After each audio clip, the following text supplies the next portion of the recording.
नमस्कार दोस्तों, स्वागत है आपका हमारे official YouTube channel GS bye Neeraj sir में। कैसे हैं आप सब? मैं आशा करता हूं स्वस्थ होंगे, मस्त होंगे और आप सभी लोग अपनी तैयारी में पूरी ईमानदारी के साथ व्यस्त होंगे। तैयारी आप लोग टीजीटी आर्ट की कर रहे हैं तो आप ट्रेंड ग्रेजुएट टीचर आर्ट की तैयारी में व्यस्त हैं, मैं ऐसा मान के चल रहा हूँ। व्यस्त रहिएगा मित्रों, क्योंकि जब आप व्यस्त रहते हैं तो आपके पास पश्चाताप और इनके लिए समय नहीं मिलता है। आप ईमानदारी के साथ अपना काम करते हैं और अपने लक्ष्य पे आप डेडिकेट रहते हैं, ये हम देख पाते हैं। आज की जो ये क्लास होगी मित्रों, इसमें हम लोग दक्खनी शैली के बारे में देखेंगे, दक्खनी शैली के चित्रकला को पढ़ेंगे।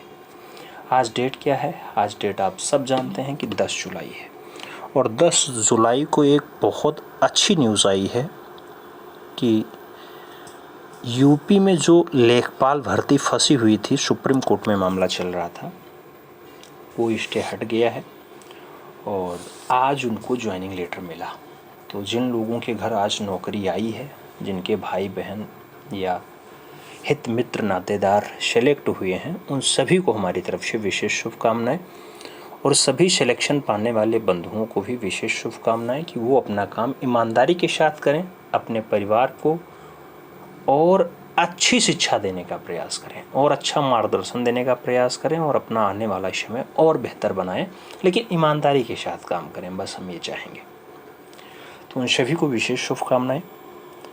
आज जो है ये 2 बजे आपकी क्लास है, 2 PM पे आपकी ये क्लास चलेगी मित्रों, और इसमें हम दक्षिणी शैली यानी जिसे हम दक्कनी शैली कहते हैं, उस दक्कनी चित्र शैली को पढ़ेंगे, जिसमें आप मूलतया देखते हैं तो आपके 5 राज्य आते हैं। दक्कनी में 5 कौन कौन से हैं? तो बीजापुर है, बरार है, अहमदनगर है, गोलकुंडा है और बीदर का नाम आता है। तो बीदर, गोलकुंडा, अहमदनगर, बरार और बीजापुर, इन 5 को आपको क्रमवाइज देखना है, पढ़ना है। पेन पेपर उठा लीजिएगा, कुछ विशेष तवज्जो के साथ बोलेंगे, उन्हें आपको लिखना पड़ेगा मित्रों, क्योंकि आप तैयारी कर रहे हैं, ठीक है? तो उन्हें आप जरूर नोट डाउन करिएगा। आइए स्टार्ट करते हैं। दक्षिण में विजयनगर के राजाओं के समकालीन बहमनी सुल्तानों का शासक था। बहमनी साम्राज्य की नींव 1347 ईस्वी में पड़ी और 1425 ईस्वी में बीदर को बहमनी साम्राज्य की राजधानी बनाया गया। तो बीदर कब जो है इसकी राजधानी बनती है? 1425 में बनती है। आपसे वनडे एंट्रेंस है तो 1 दिवसीय परीक्षा जैसा फाइनली पूछ लिया जाएगा, फैक्ट पूछा जाएगा, आपको आता है या नहीं आता, बस इसी में आप जवाब दे पाते हैं। तो इसलिए ईमानदारी के साथ लिखिएगा, बताइएगा। आगे कहा जाए तो कह रहा है सर्वप्रथम अहमद शाह वली बहमनी ने कला के प्रति रुझान दिखाया था। अहमद शाह वली बहमनी जो है, ये सबसे पहले कला के प्रति रुझान दिखाता है यहाँ पे। और आगे बढ़ा जाए तो अगला पॉइंट है, अहमद शाह वली बहमनी को कला के प्रति विशेष रुझान था और इसे 1432 ईस्वी में बीदर दुर्ग का निर्माण करवा के रंग महल के कक्षों में बेल बूटे की सजावट भी करवाई थी। कब करवाई? 1432 में। 1432 से पहले आप किसी का नाम तक नहीं पढ़ पाएंगे। बीजापुर में नाम आएगा तो आदिल शाही वंश का आएगा, वो 1489 में आता है। 1490 में आपका अहमदनगर आता है, जो निजाम शाही वाला होता है। आप बरार वाला देखेंगे तो वो भी आपका इमाद शाही होता है, 1490 के आसपास आता है। बाकी तो 1500 से आगे हैं। जब गोलकुंडा आएगा 1512 आएगा, बीदर आएगा 1526 आएगा। तो अहमद वली बहमनी को कला के प्रति विशेष रुझान रहा। उसने बीदर दुर्ग का निर्माण करवाया और फाइनली उसके रंगमहल के कक्षों में खूब बढ़िया से बेलबूटे की सजावट करवाई। बात याद रखना। आगे पूछा जाता है, अहमद शाह वली का मकबरा भी ईरानी ढंग से फूल पत्तियों की नक्काशी के साथ सुसज्जित था। इसके मकबरे पे ईरानी प्रभाव देखने को मिल जाता है। किसके मकबरे पे? अहमद शाह वली के मकबरे पे। समझ में आई बात? आगे कहा जाता है 1490 से 1512 के मध्य बहमनी साम्राज्य का विघटन होता है, यानी टूटता है और इसका पतन भी हो जाता है। इसके पश्चात दक्षिण में 5 सल्तनतों या फिर 5 राजवंशों की स्थापना हो जाती है। वो 5 राजवंश कौन कौन से हैं? तो बीजापुर है, बरार है, अहमदनगर है, गोलकुंडा है और बीदर है। ये 5 होते हैं। किताबे नौरस का परिचय कभी जोहरी ने दिया है। तो ये किताबे नौरस याद रखना, राइटर पूछा जाता है, जोहरी का नाम आप प्रमुखता के साथ लगाना। आप 5 नगर के बारे में एक साथ देखने का प्रयास करते हैं। ये हैं आपके पांचों नगर। बीजापुर है, आदिल शाही वंश है, यहाँ पे 1489 में आता है। यूसुफ आदिल शाह इसके संस्थापक के रूप में जाने जाते हैं। जब बरार की बात आती है, इब्राहिम जो है इमाद शाही वंश बनता है और ये फाइनली आपका 1490 में स्थापित होता है फतेहुल्लाह इमादत शाह के द्वारा। अहमदनगर की बात होती है, निजाम शाही होता है 1490 के आसपास, ये फाइनली अस्तित्व में आता है और मलिक अहमद जो है इसके संस्थापक बनते हैं। जब गोलकुंडा की बात आएगी तो कुतुबुद्दीन शाही का नाम आएगा। 1512 में गोलकुंडा अस्तित्व में आता है और कुली कुतुबुद्दीन शाह इसके संस्थापक सदस्य के रूप में जाने जाते हैं। जबकि बीदर की बात आती है तो बरीद शाही वंश जो है अस्तित्व में आता है। 1526 के आसपास का शासन होता है और अमीर अली इनके जो है संस्थापक के रूप में जाने जाते हैं। अब आप खास करके यहाँ की चित्र शैलियों के बारे में देखेंगे, चित्रकला के बारे में देखेंगे, तो आइए देखते हैं चित्रकला की दृष्टि से जो है बीजापुर, गोलकुंडा, अहमदनगर अपना महत्व रखते हैं, क्योंकि बीरार और बरार को क्रमशः अहमदनगर और बीजापुर में अपनी राजनीतिक सीमाओं को शामिल कर लिया। दक्षिणी चित्रकला का विकास जो है मुगलिया चित्रकला से भिन्न रूप में हुआ है, याद रखना। तो दक्षिणी चित्रकला मुगल चित्रकला से थोड़ा सा भिन्न है, अलग है। आप ये जान ही गए हैं कि जो विरार है ये अहमदनगर के अंतर्गत आता है और जो वरार है ये आपका बीजापुर के अंतर्गत आ जाता है। ठीक है, और आगे बढ़ते हैं। 1563 में मांडू पर मुगलों का अधिकार होने के कारण 1563 में मांडू पर मुगलों का अधिकार होने के कारण मांडू के कलाकार दक्षिणी कला केंद्रों पर मुगल कला का प्रभाव आ जाता है। जब वहाँ पे मुगल राजा आ जाएंगे तो वहाँ पे मुगल शासक भी आएंगे, शासक के साथ चित्रकार भी आएंगे, और जब चित्रकार आएंगे तो वहाँ पे चित्रकारिता करेंगे, यानी उनका प्रभाव भी झलकने लगेगा वहाँ की रचनाओं पर, जिससे वहाँ की चित्रकला और जो परिष्कृति है वो सुंदर हो गई। तो मांडू पे जब मुगल अधिकार पाते हैं 1563 में, फिर वहाँ की शैली मुगलिया प्रभाव से आच्छादित हो जाती है, याद रखना। आगे दक्षिणी शैली में आकृतियां हल्की नीली और पीली पृष्ठभूमि पर चित्रित की गई। तो आपसे पूछा जाएगा दक्कनी शैली में कैसी रचनाएं मिलती हैं? नीली और पीली पृष्ठभूमि पर मिलती हैं। और आगे बढ़ा जाए तो आगे कहा जाता है मानवाकृतियों की जो शारीरिक रचना है वो लंबी है। मानवाकृतियों की शारीरिक रचना लंबी है और स्त्रियों के माथे छोटे तथा पीछे की ओर ढलवा बनाए गए हैं, ऐसा हुआ है। दक्षिणी शैली के चित्रों में एक चश्म चेहरे की जो है अधिकता है, एक चश्म चेहरे की प्रधानता बताई जाती है। दक्षिणी शैली का उत्कृष्ट चित्र एक हाथी है। जलधारा के पास 1600 ईस्वी में चित्रित उदाहरण पाया जाता है, तो हाथी वाला रचना दक्षिणी शैली का उत्कृष्ट चित्र है। और आगे बढ़ते हैं मित्रों, तो आगे कहा जाता है दक्षिणी शैली में पुरुष आकृतियों की वेशभूषा में घेरदार जामे, कमरबंद सरपेचे और आभूषणों के साथ माला है, हार बाजू बंद पहने हुए हैं, ऐसा दर्शाया गया। दक्षिणी शैली के पक्षियों में मयूर का सिंगरफ रंग से नक्काशी युक्त बनाया गया है। इस शैली में जो हाशिए हैं वो सुनहरे रंग या फिर सिंगरफ रंग से नक्काशी युक्त बनाए गए हैं, ऐसा बताया जा रहा है। इस शैली में पेड़ों के प्रायः नारियल हैं, ताड़ हैं आदि वृक्ष जो हैं वो पृष्ठभूमि पर अंकित बताए जाते हैं। दक्षिणी शैली के भवनों में श्वेत मीनार हैं और श्वेत मीनार नुमा दर्शाया गया है, जिस पर महीन पच्चीकारी का चित्रण भी हुआ है। तो श्वेत मीनार आपको देखने को दक्षिणी शैली में देखने को मिलेगा और महीन पच्चीकारी का चित्रण भी उस मीनारों पे हुआ है, ये बात याद रखिएगा। दक्षिणी शैली में ये विशेषताएं।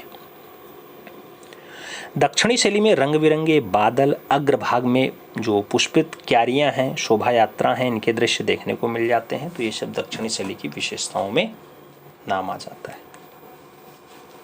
अब दक्षिणी शैली में एक शैली आती है आपकी बीजापुर, जो आदिल शाही वंश के रूप में जाना जाता है, उसे थोड़ा सा देखते हैं। एक रचना है रागनी श्रीराग। रागनी श्रीराग रचना बीजापुर शैली के अंतर्गत आती है। यह पहले रचना देखो अच्छे से, फिर आगे बढ़ते हैं।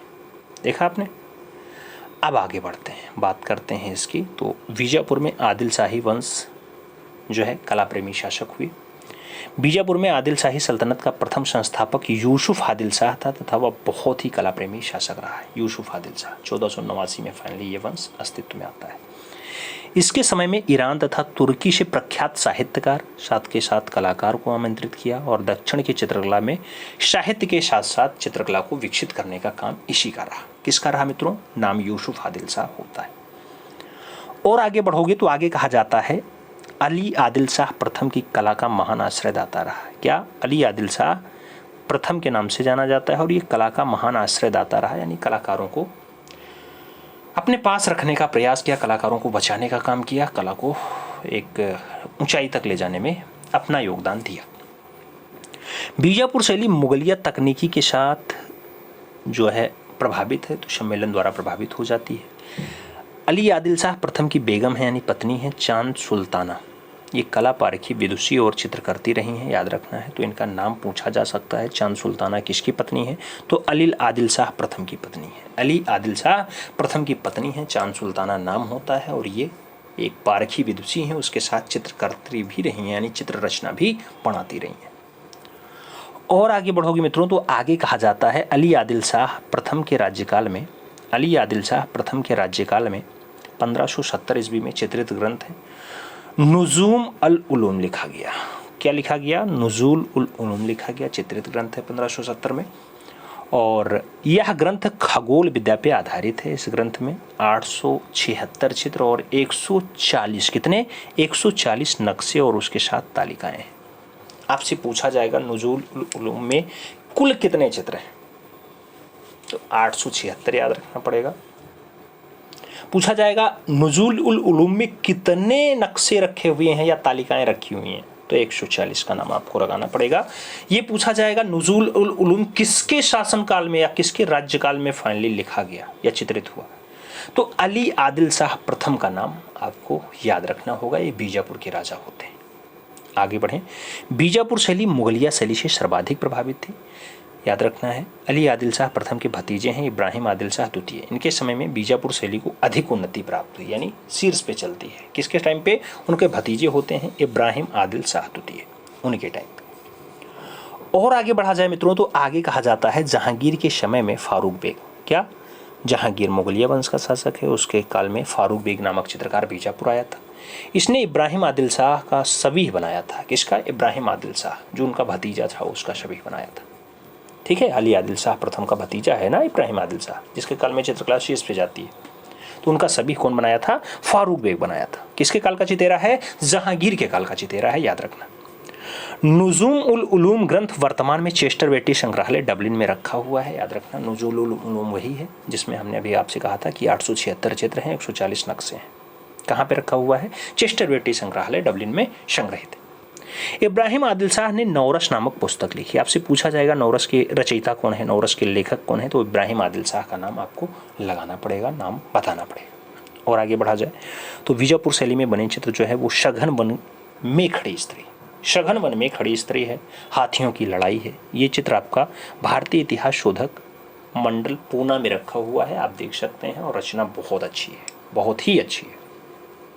और आगे बढ़ें तो आगे कहा जाता है मित्रों, क्या कहा जाता है? कहा जाता है बीजापुर शैली में चौगना या चौगान, चौगान वाला भित्तीय चित्र दर्शनीय है। चौगान वाला भित्तीय चित्र दर्शनीय है। मोहम्मद आदिल शाह के समय बीजापुर शैली पे यूरोपीय प्रभाव पड़ने लगा था। बीजापुर शैली के चित्रों में जो चेहरे हैं चमकदार हैं, पृष्ठभूमि जो है वो सदी हरी तान वाली पंक्ति बताई गई है। और आगे बढ़ोगी तो आगे कहा जाता है इब्राहिम आदिल शाह के संगीत प्रेम के कारण, इब्राहिम आदिल शाह के संगीत प्रेम के कारण रागमाला के अनेक चित्र चित्रित हुए हैं। ये रागमाला बड़ौदा संग्रहालय में आपको सुरक्षित देखने को मिल जाएगा। और आगे बढ़ते हैं तो कपड़े पर चित्रित जो बीजापुर है इसके शासक का विशाल पटचित्र अच्छा उदाहरण है। यह Prince of wealth museum Mumbai में देखने को मिल जाता है। Prince of wealth museum Mumbai में देखने को मिल जाएगा। बीजापुर शैली में चित्रकला के साथ साथ आदिल शाही शासकों ने स्थापत्य कला में रुचि दिखाई। किस पे रुचि दिखाई? स्थापत्य कला पे भी रुचि दिखाई, यानी बनवाने का काम भी किया है। और आगे बढ़ते हैं, आगे कहा जाता है इब्राहिम आदिल शाह द्वितीय को जगत गुरु की उपाधि से विभूषित किया गया था। इब्राहिम आदिल शाह द्वितीय को जगत गुरु की उपाधि दी जाती है। आदिल शाह के समय में बीजापुर गोल गुम्बद, इब्राहिम रोजा, जामा मस्जिद, संत महल और मेहता महल आदि स्थापत्य का निर्माण करवाया गया। किसके टाइम पे हुआ? आदिल शाह के टाइम पे। किस शैली में आता है? बीजापुर शैली में आता है। नाम याद रखना, बीजापुर में क्या क्या बना? गोल गुम्बद, इब्राहिम रोजा, जामा मस्जिद, शत मंजिला महल, उसके साथ मेहता महल। तो ये सब निर्माण बीजापुर के अंतर्गत होता है, आदिल शाह के समय में बनता है। मीर हासिम जो है ये मुगलिया चित्रकाल का बीजापुर के आदिल शाह सुल्तानों से संपर्क रहा है, मीर हासिम का, याद रखना। और आगे बढ़ोगे तो बीजापुर शैली का प्रसिद्ध चित्र जो है वो रागनी श्री राग है। आपको अभी स्टार्टिंग में हमने दिखाया था रागनी श्री राग, रचना दिखाई थी ना, सबसे पहले हमने रागनी श्री राग ही आपको दिखाया था जब बीजापुर दिखाया था। बीजापुर शैली चांद बीबी पोलो खेलते हुए, यह भी एक बढ़िया चित्र है, फेमस चित्र है, पूछा जा सकता है। तो याद रखना, चांद बीबी पोलो खेलते हुए रचना किस टाइम की है? बीजापुर टाइम की है, बीजापुर। आगे बढ़ें। बीजापुर के बाद अहमदनगर को हम लोग पढ़ने का प्रयास करेंगे। अहमदनगर, बीजापुर साम्राज्य को नुकसान पहुंचाने में अहमदनगर के हुसैन निजाम शाह प्रथम का प्रमुख हाथ होता है। बीजापुर साम्राज्य को नुकसान पहुंचाने में अहमदनगर के हुसैन निजाम शाह प्रथम का जो है स्थान आता है। अहमदनगर के इनका नाम लिया जाता है। अहमदनगर में मुर्तजा बहुत ही कला प्रिय शासक रहा। कौन? मुर्तजा। अहमदनगर आप जानते हैं मलिक अहमद जो 1490 के आसपास अस्तित्व में आता है, उसके टाइम का है। ठीक है, संस्थापक में कौन आएंगे? मलिक अहमद आएंगे। मुर्तजा ने 1565 से 69 में अपने पिता की प्रशंसा है तारीख हुसैन शाही काव्य ग्रंथ अपने राज्य में चित्रित करवाया। कौन? तारीख हुसैन शाही। किसके अस्तित्व में? तो अपने पिताजी की प्रशंसा में उसने जो है अस्तित्व में ला के और फाइनली उसको चित्रित करवाया था। कौन? मुर्तजा। और आगे बढ़ा जाए तो कहा जाता है तारीफ हुसैन शाही ग्रंथ पर मालवा पे चित्रकला जो नियामतनामा ग्रंथ है उसका प्रभाव देखने को मिल जाता है। तो तारीफ हुसैन शाही ग्रंथ में किसका प्रभाव है? तो नियामतनामा ग्रंथ का प्रभाव ज़्यादा मात्रा में देखने को मिलता है। अब आपको एक दृश्य दिखाते हैं, बहुत अच्छा दृश्य है। वसंत राग का दृश्य बढ़िया से देखना। इस टाइम बारिश भी हो रही है तो आपको पता है वसंत राग क्या है। ये देखो अच्छे से, वसंत राग पेड़ है, इधर द्वारपाल खड़े, इधर द्वारपाल खड़े, इधर द्वारपाल खड़े, बीच में आपको दो प्रेमी युगल दिखाई दे रहे हैं बढ़िया से। इधर पेड़ लगा हुआ है, आप देख रहे हैं सब अच्छा सा। तो ये वसंत राग का दृश्य भाई अहमदनगर के अंतर्गत अच्छा चित्र माना जाता है। और आगे क्या है अहमदनगर में? बढ़िया बढ़िया। तो जैसे तारीफ हुसैन शाही में केवल 12 चित्र हैं, जिसमें अधिकतर चित्र जो है वो युद्ध के दृश्य से संबंधित है। तो तारीख हुसैन शाही में कितने चित्र हैं टोटल? हम पूछते हैं आपको कई बार 10 के डोज में या 90 टेस्ट पेपर में मिला होगा। तो 12 चित्रों का उल्लेख है। किससे आधारित हैं वो चित्र? तो ज़्यादातर चित्र युद्ध दृश्य से आधारित हैं। किसके काल का है? अहमदनगर टाइम पीरियड का है। वही अहमदनगर जो निजाम शाही वंश के रूप में जाना जाता है, 1490 में अस्तित्व में आता है। मलिक अहमद जिसके संस्थापक होते हैं। आगे बढ़ें। अहमदनगर शैली में 1551 से 1595 तक रागमाला से संबंधित चित्र बने थे। बुरहान द्वितीय के समय अहमदनगर में बना चित्र जो है वो हिंडोल राग है, वो 1591 में बना है। यह चित्र वर्तमान में राष्ट्रीय संग्रहालय नई दिल्ली में देखने को मिल जाता है। और आगे बढ़ा जाए तो आगे कहा जाता है 1601 में अहमदनगर अकबर के अधिकार में आ गया था। कौन? अकबर इस पे अधिकार कर लेता है। कब? 1601 में। और आगे बढ़ोगे अहमदनगर की कला शैली में बीजापुर और गोलकुंडा का चित्र शैलियों का विशेष रूप से प्रभाव करता है, यानी प्रभावित करता है। और अहमदनगर शैली में सुनहरे आसमानों के साथ अलंकृत प्रकृति और चमकीले रंगों का प्रयोग देखने को मिल जाता है। तो चमकीले रंगों में चित्र ज़्यादा देखने को मिलेगा। हुसैन निजाम शाह के संरक्षण में तारीफ हुसैन शाही ग्रंथ चित्रित किया गया। कौन सा? तारीख हुसैन शाही ग्रंथ भी चित्रित हुआ है। किसके टाइम पे हुआ भाई? हुसैन निजाम शाह के टाइम पे चित्रित हुआ। तो ये आपके अहमदनगर का टाइम रहा है, जो मलिक अहमद जिसके संस्थापक होते हैं 1490 में जो फाइनली अस्तित्व में आता है निजाम शाही वंश, उसके टाइम का है।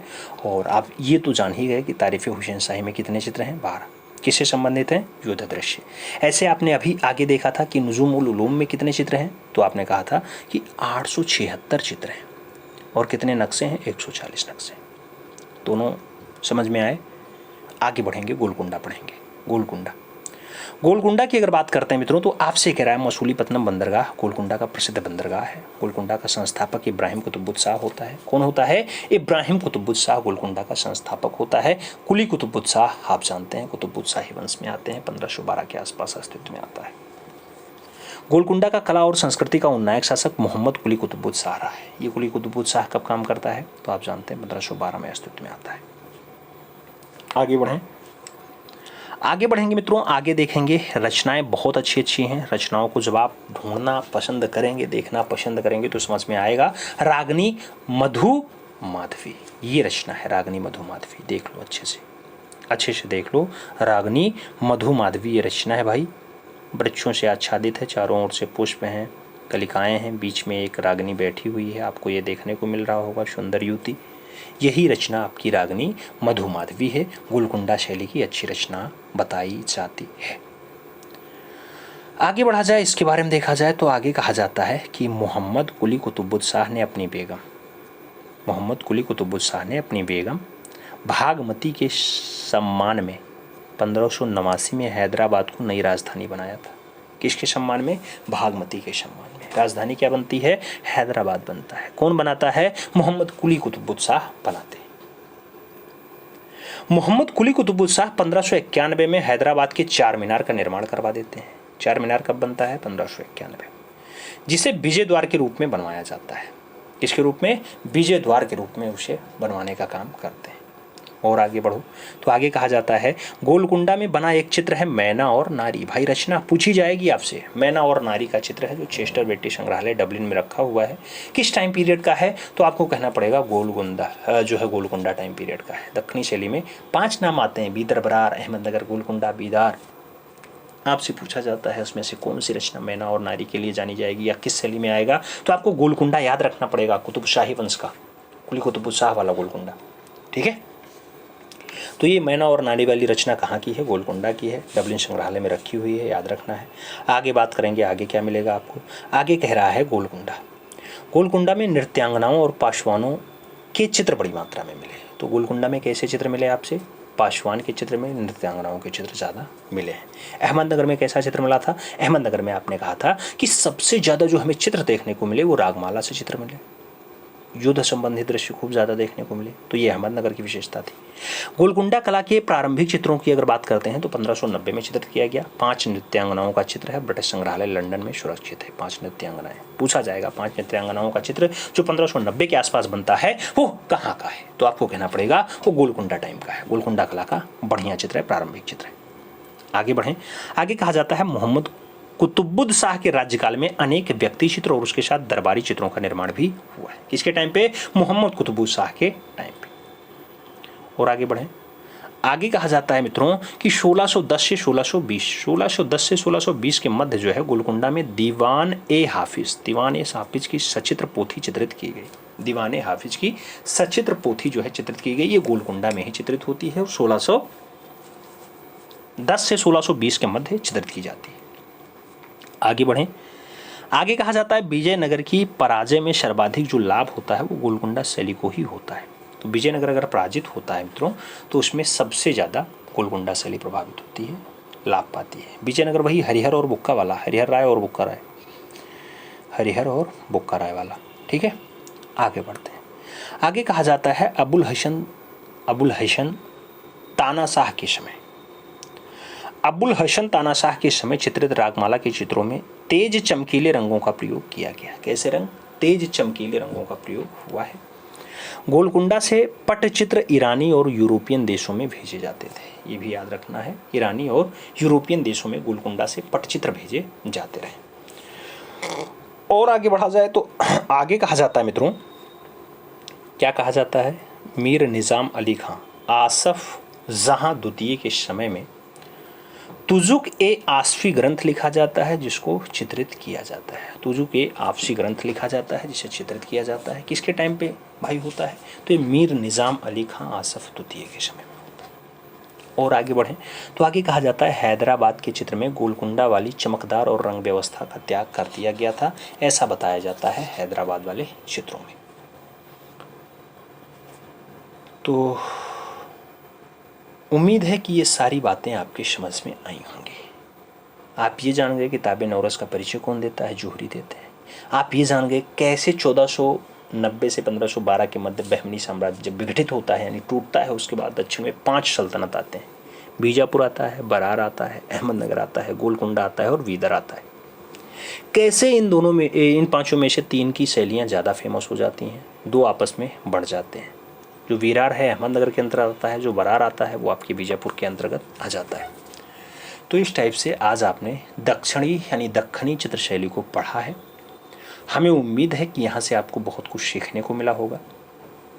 हमने आपसे स्टार्टिंग में कहा था पेन पेपर उठा के बैठिएगा, क्योंकि जिस पे हमने विशेष फोकस करके विशेष जोर दे करके बोला है कि ये बहुत इंपॉर्टेंट है, इन्हें याद रखना है, ये समझना है, वो आपको समझना है, क्योंकि वो क्वेश्चंस बनते हैं आपके टीजीटी आर्ट में। बाकी अदर वनडे एंट्रेंस आप देते हैं, समीक्षा अधिकारी हो, पीसीएस हो, या फिर आप आरपीएफ का देना चाहें, पुलिस भर्ती देना चाहें, पेट देना चाहें, जो भी परीक्षा देंगे हर जगह पूछा जाता है दक्षिणी शैली। तो उन्हें समझने का प्रयास करेंगे, निश्चित रूप से समझ में आ जाएगा। उम्मीद है क्लास पसंद आई होगी। पसंद आई है तो अपने इष्ट मित्र तक जरूर शेयर करिएगा। चैनल पे नए हैं तो सब्सक्राइब करिएगा, बेल आइकन जरूर प्रेस करिएगा जिससे नोटिफिकेशन समय से मिले और आप चैनल का भरपूर लाभ समय से ले सकें। मिलते छोड़ में, तब तक के लिए दिल से सल्यूट। जय